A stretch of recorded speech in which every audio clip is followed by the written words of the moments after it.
your life, you deserve to be more, be more, do more, have more, and give more.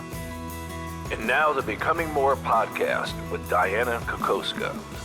Hello, thank you for being with us today for Becoming More. Once again, we are going to be interviewing people that have become more, that have started in one direction and ended up in another. Well, Cece, you are someone that has done that. Cece, you come from China. You're now in Dallas selling real estate for Keller Williams, and you make $1 million a year. Well, more than that, selling real estate. You didn't start out that way, though. No, definitely not, but a lot of things changed after learning for years from Keller Williams and that. Well, let's just go back a little bit, because I want to take you back to where you started before real estate, because some things happened that were pretty devastating. Yeah, that was the time, 2013. Because I moved here from China in 2010, end of the 2010, while back then the economy was still kind of recovering at that time. Right. And it cost me about 2 years to get settled, and then I was pregnant with my new baby. Then luckily I finished my classes and got my license before he was born. So my plan was, when he's 2 or 3 years old, then I can be doing some part-time job and just have some fun maybe. Unfortunately, my husband got a layoff from the high tech when my baby was 1.5 months old in 2013. So I had to reevaluate my life and jump in both feet and join the Keller Williams office. Well, when you started selling real estate, and by the way, she drove down from Dallas just to meet with me today, and we've had a great chat about a lot of things. Yet you moved to Dallas. It's during the time that's recovering, and a lot of people don't realize that 2008 and 9 classified as a depression. A lot of people just think that real estate went down. No, it classified as a depression. Banks were closing, things were happening. You come to the US at that time thinking that you're gonna make a lot of money. Your husband loses his job. You have a new baby. You didn't know anybody. Yeah. Who did you call? What did you do? So I didn't have any database here. Yeah. Then I had to consider spend the minimum amount of money that I could spend while I'm trying to get into some new business. So I translated some MS information and post some pictures, because those are public pictures, and to show the other side of the world what our houses looks like, how much that costs, and if you rent it, how much return you're gonna get. So I started in that way because a lot of the Asian people, they built some wealth and they were willing to put money into real estate, which we all do here as well. Well, now China is at a different time zone. Yeah. So you're not being able to do this during the daytime in the US. Do I have that right? That's correct, because I will put some information online, and the people, when they contact me, it's their daytime. That's our lifetime. So I have to balance during the day I have to show the houses, and when I come back home, I need to continue to do those lead gen where I can only afford. So when was your lead gen time? That was from 8 o'clock to midnight every day. So 8 p.m. to midnight is your lead gen time. Yes. A lot of agents, they don't like going from 11 or from 9 to 11. I'm going, wow, that's in the morning time. Think about 8 p.m. to midnight. Now, when people called you back from China, they would call at all different hours. Yes. But that's the, I know the most important thing is that was the only way I can establish my database. So I had to do what I had to do. And you did it online Mhm. by posting pictures. Did you call people in China that you knew? Some, but not that many, because buying the real estate overseas is still a big investment. So I have to, where I work in my city is not having that much wealthy database. I can really direct have that conversation. So most of the leads I generated from was the people I don't know at all. Then they reach me after they see that, or I had some other referral agencies in China. They may filter people thinking move to here through the immigration programs like that. And so we will talk and we will send them some information. So basically, you just went out and said, how can I get in touch with people that I have a rapport established with? You speak their language and you help them out. Yeah, one more thing I did was, because remember, those are thousands mile away relationships. That people would trust me on that much money, I have to do something different, rather than just phone call, even a video call. So I was the first one that brought Dallas as a city to China, to Beijing, Shanghai, and Guangzhou, those major cities, to do the expo. That makes so much sense. And yet people weren't doing this. This was something that was very new. So you were very innovative. Yes.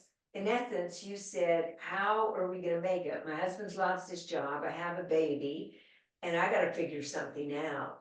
Because a lot of people, I know you're listening to us right now and you're going, well, that doesn't even make sense to me because I can't go to people in China. I can't. First of all, yes, you could, yet at the same time, you did innovate. That's what I want people to hear. What can you do that no one else is doing? Or if they are doing it, you can do it a little bit different. You went to immigration offices. Well, I did like some agencies while we were at the expo. So besides people coming to talk to me in my booth, then I also go out and visit other booths. So I can share what I do. And I even partnered with one person that he does education business. So they will take some high school kids and come to the United States and have to host the family. Yes. So we even partner with that because those are kids. That's number That's one. brilliant. Yeah, then we will kind of partnering with that as well. Well, so think about this. Not about China per se, yet who could you partner with? Maybe an insurance person, maybe somebody in the title that you can partner with to really get some business going, right? Now, you also started doing commercial. Yes. And you've done very well in commercial as well. So you're doing commercial, you're doing residential, you're doing investments. Yes. How did you get into commercial? That was very different time when we have one chance, because I know my background from China was in real estate. And so I worked there for 10 years as worked from management company and sales company, then developer and builder. So I worked, if you think of real estate as a circle, that from development to build to sales to management, I worked backward. Then I realized that development and commercial, those kind of things that make most of the profit, or of course require the highest education.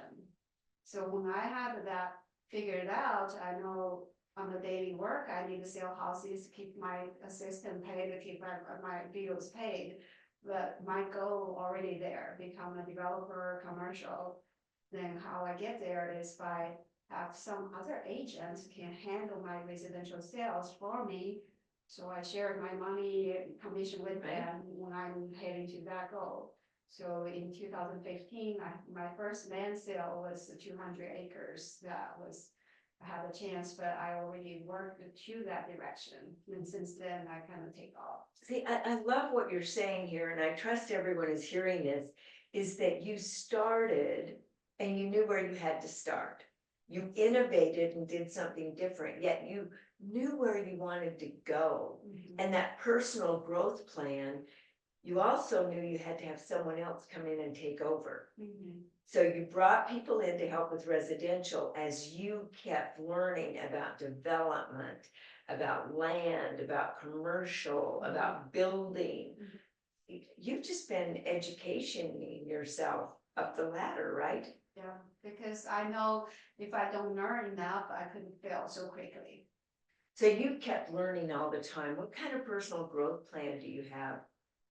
I have the set, whatever I do, on the category on the business side, that's number one. But number two is that whether this is my external exit, Yeah. right? Because one day if I want to retire, where and how, and I would want to retire.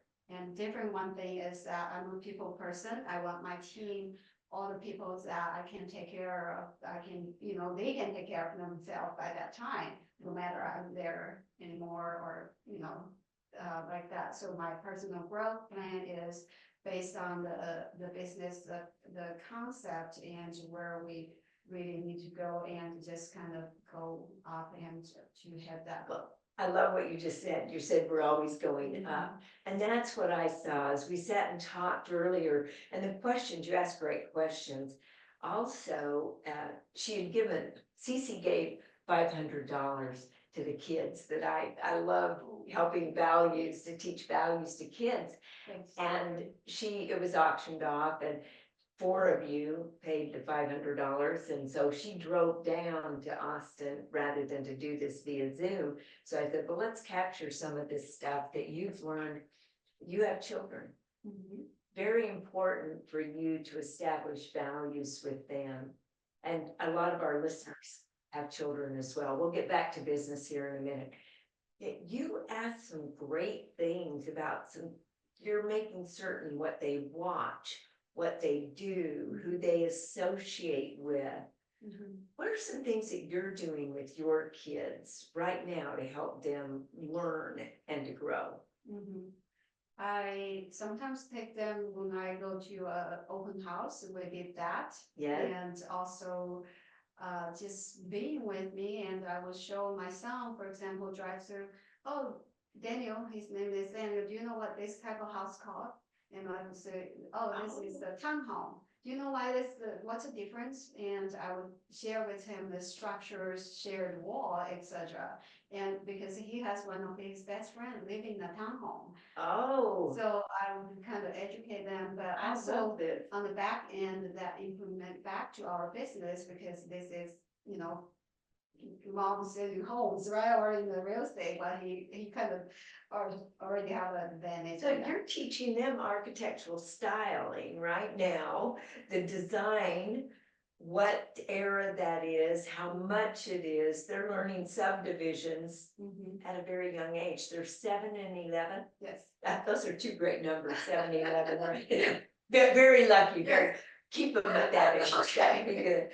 Now, the other things we talked about was choosing one day a week. Mhm. I wanted to share this with all of our listeners. We talked about Thoughtful Thursday, just having that one day where your child will do some kind of an act of kindness. Mhm. And when they think about it, it establishes it, and it's just one thought in their brain. Mhm. It's like that pathway, right? The thought goes along that pathway. Mhm. Then they do it. Well, that means the thought went along the pathway again. Then they talk about it with you at night, because you ask them at dinner table, it goes across it again. And then you give them a thoughtful journal and they write about that one thing, just even a sentence about it. Mhm. It goes along again. So you're literally making that go into their brain and hardwiring being thoughtful and kind Mhm. to them. You also talked about though paying them to read books. I love that. Yeah, instead of using the word paying them, I kind of say that allowance. Oh, that you give them an allowance to Yeah. read books. I like this. That's good. That's Yeah. good. So because they will feel like, because the kids, when they hear the word hard, like Yeah. work hard, Yeah. read hard, or do the things hard ways, they don't like it. That's just their generation. So Yeah. I want to encourage them to do something that get the whatever they want. So that allowance will, okay, if you want to spend that dollar on the video games, yes, you can if you really reach that goal. Okay, Right. that's one of the, or for some of our supervisors. So you have goals and give them rewards based upon the goals. Yeah. You also do that with your team members, though. You have team members that take over residential, you're now bringing them into the commercial, and you're very much a teacher at heart. Yeah. We talked about standards and relationships. How important is it to have standards in our business?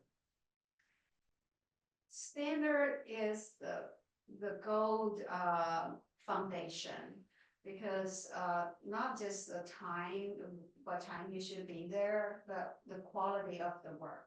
So I can't track anyone's activity that much while I'm busy producing myself, but I track the results, and I would ask them from that point whether that reach your goal or not.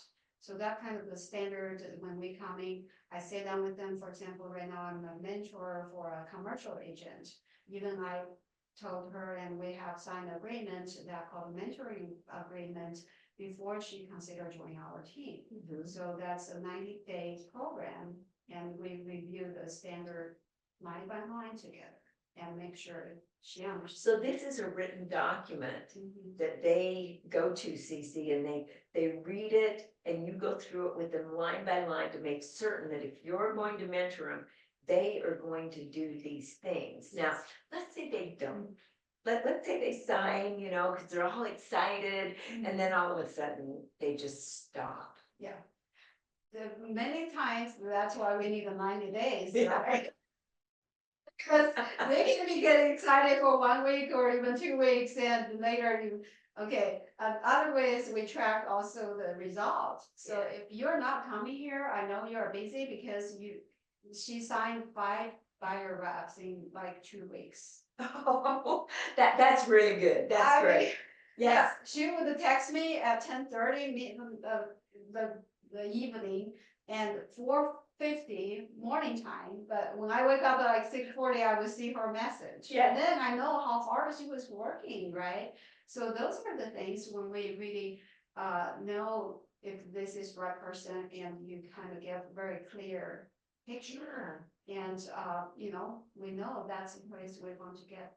And That you can't motivate people, can you? They either have it or they don't. that's exactly like it.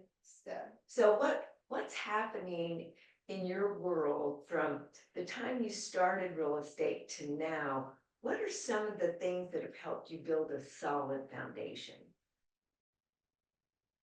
Number one thing I would say is our Keller Williams system, because this is our golden mine. Whenever we really need to sit back and during those shift times, then challenging times, then always do the things that you feel like you need to do. Just like a couple of weeks ago, John Maxwell said, there are the facts that you cannot change, but you can change the things you deal with it. And we also did our weekly update videos during the COVID. We were trapped at home.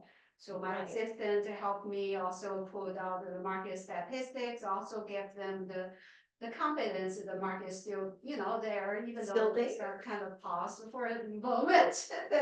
But we did a lot of series, and we posted many different places, and especially as you consider as a leader, that the things you do and impact others is so important. Well, speed of the leader, speed of the pack.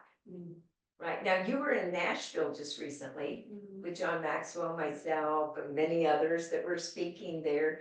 What were some of the things that you took away and brought back to your people, teaching them and helping to build that foundation on top of what you already have? 30, 60, 90, the mentoring, the coaching that you do, the scripts and dialogues that they learn, all the training that you have.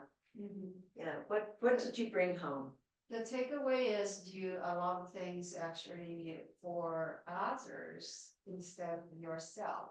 The way when we think that way is really matters, because I already started to build my assistant. For example, my longest assistant I hired, she was like only 10 months when I was in business. Oh, wow. So she's already with me this 10 years now. Wow. Yes. And I started set up the retirement plan for her, not just for 1K because she's my W-2 employee, but we also want to help her build her wealth by owning the real estate. Because That's I good. remember your statement on the stage was you don't make that profit by doing the real estate, by owning it, you make profit. That's exactly right. So I kind of settled some kind of plans financially or, different ways to help her to buy.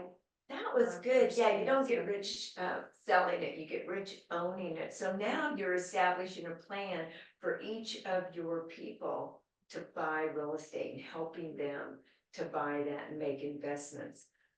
In essence, you really add value to your people, whether they're a client, a customer, or a staff member. Yeah. That's Yeah. great. What else do you do? I think a lot for my family and younger kids because I know they're our future. So they will be in charge of the world one day. What we really teaching them or want to have them see from their own eyes and experience, then that's most important thing. So I kind of shared a lot of the what's the guy on the wheelchair? Chad. I Yes, shared Chad a lot of Primus the- was in the wheelchair. Wasn't Yes. he Oh amazing? my gosh, I shared that story and I showed my kids his Instagram, a lot of videos, and I was asking my kids, do you see a difference or whatever? Do you know what happened? Or do you know what he's doing? Those kind of things, I felt that was a huge takeaway that I can get impact on younger generation as well.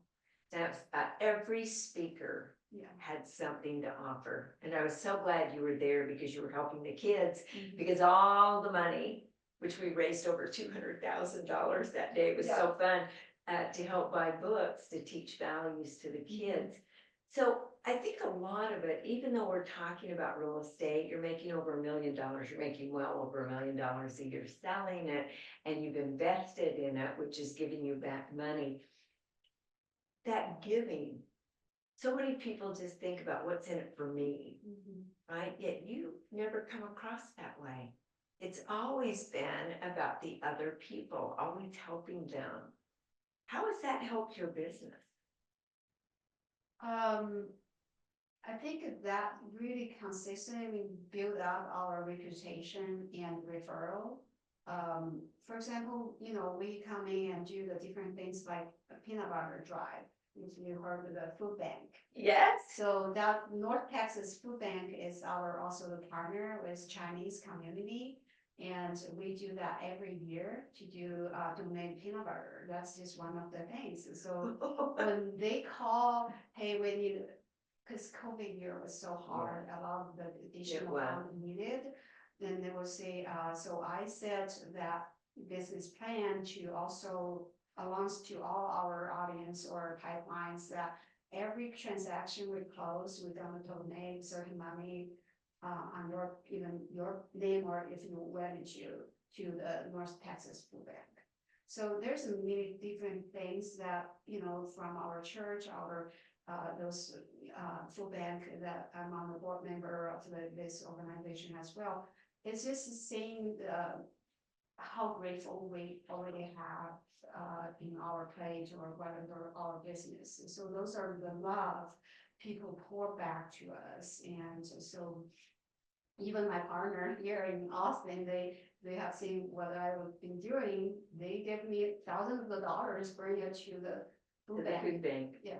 I think it's the giving part of it too, that they realize that it's just not about you.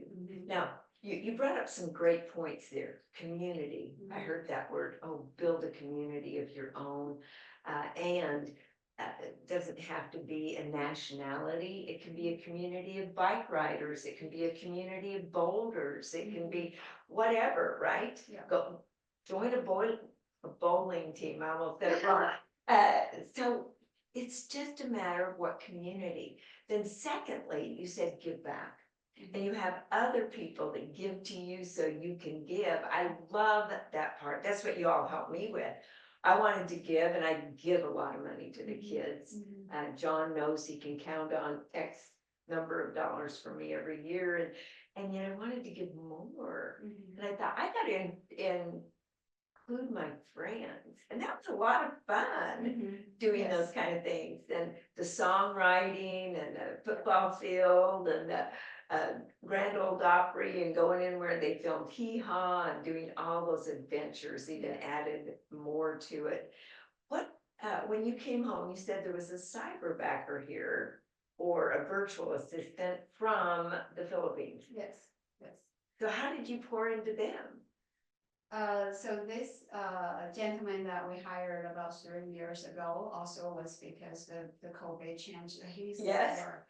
So he applied the virtual assistant job, and back then we felt like we also needed someone in charge of the marketing part of the work. So we did the interview. Then I remember that day I even interviewed 4 people, and because I always like to ask, okay, about their background, because Yeah. I know the people apply for something, a job or doing something, there's always back end story about that. So I always like to know about their family, their background, what else do you do, and what you want to make this in some kind of directions, or what's your goal.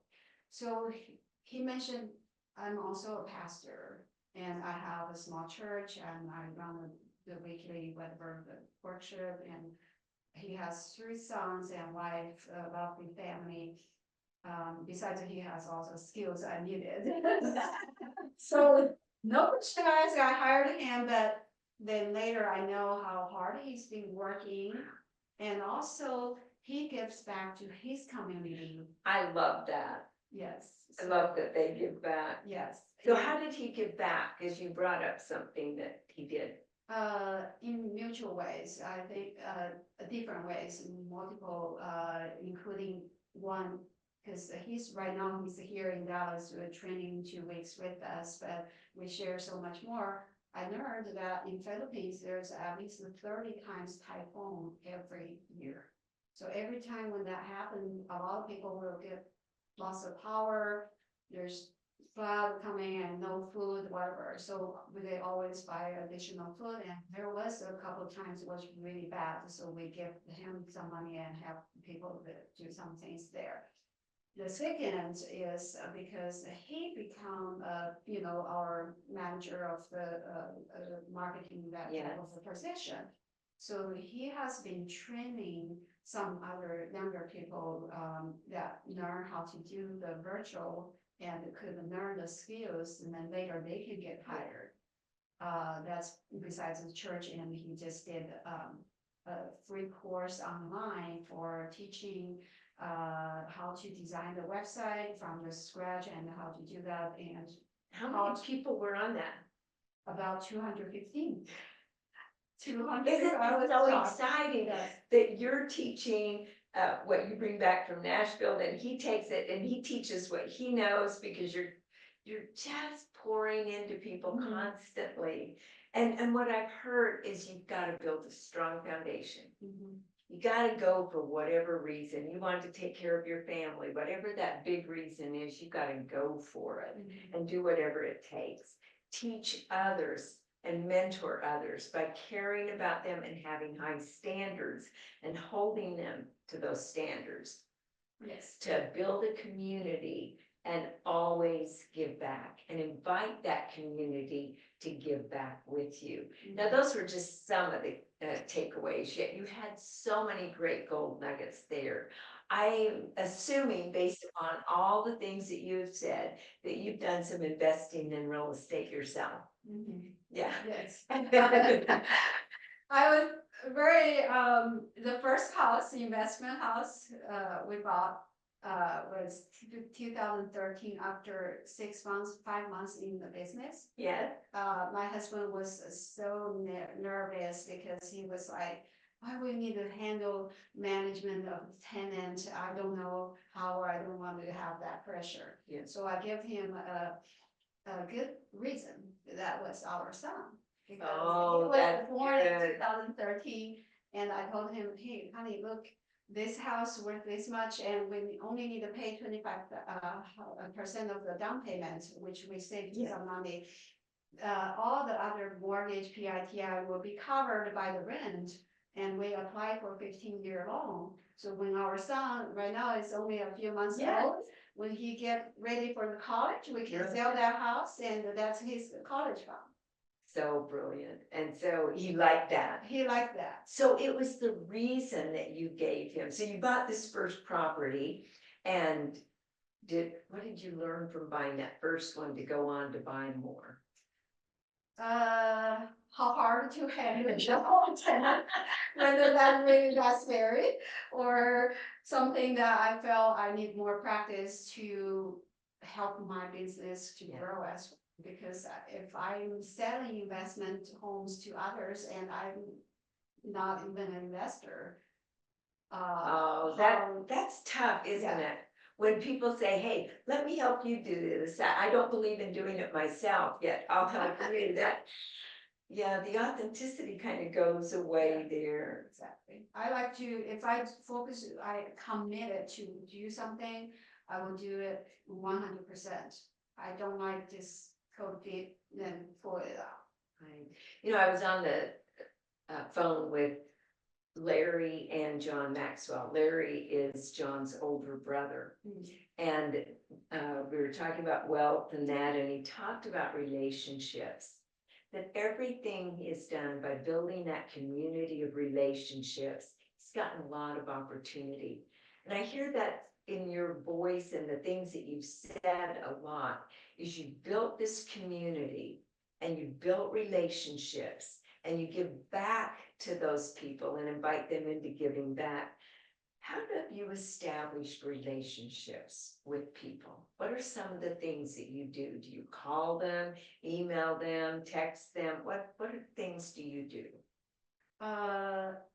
Yes, I do the phone calls and videos and also writing the letters or the card. By hand? Yes. Those are really important, but I found that very important is I like to sit at lunch with them because those are the time that I feel, because they always say, oh, Cici, I know you're so busy, so we don't even feel like we want to call you, but I want to reach out to them because I want to let them know no matter how busy I get, but I still care about you. And I want to spend that time with you exclusively. So I have my lunch appointment, basically lined up like 2 weeks at least in advance. So how often do you go to lunch with people? I mean, are you out every day going to lunch with Yeah, someone? there's at least 3 times a week that I will have lunch with That's someone. great. That's how we keep the relationship and build stronger because, that's the time they would want you to talk more. Well, some people meet at Starbucks. I know that Bob Wolf, when he was living in Colorado, he had his favorite restaurant. And he would sit in one booth and have coffee from like 5:30 in the morning until 11 with all the different people. He would just have all his meetings right there. And he knew most everybody. It was amazing what he would do from the booth in that restaurant. Mm-hmm. And it sounds like you just have to get with people, Mm-hmm. have them know that you care. Mm-hmm. There's just golden nuggets that you're dropping on us all over the place. And I trust that all of you are getting this because Cici, you've helped us so much in becoming more. You definitely went from no income coming in, not knowing what you were going to do, having a month and a half old baby. Yeah. I mean, very, very young baby to take care of. Mm-hmm. And doing business during midnight back in China to get people to buy property here.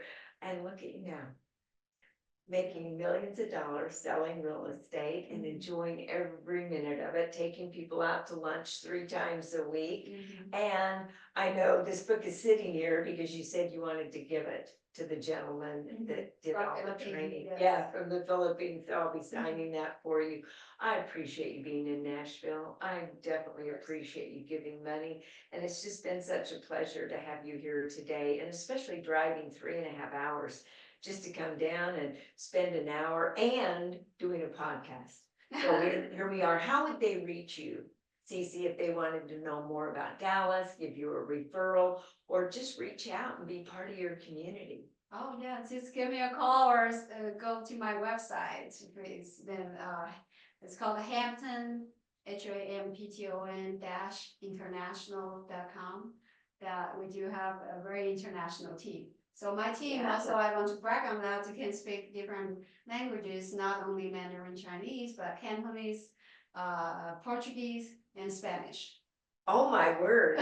So when you say my team- international, you mean Yes. international. It's a great marketing thing, and it's a great way to build a team, because now they all have their own communities that they are going out to. So you've given us our website, Facebook, anything else that you'd like to tell us? Yes, LinkedIn under Cecilia Hampton, CECILIA Hampton.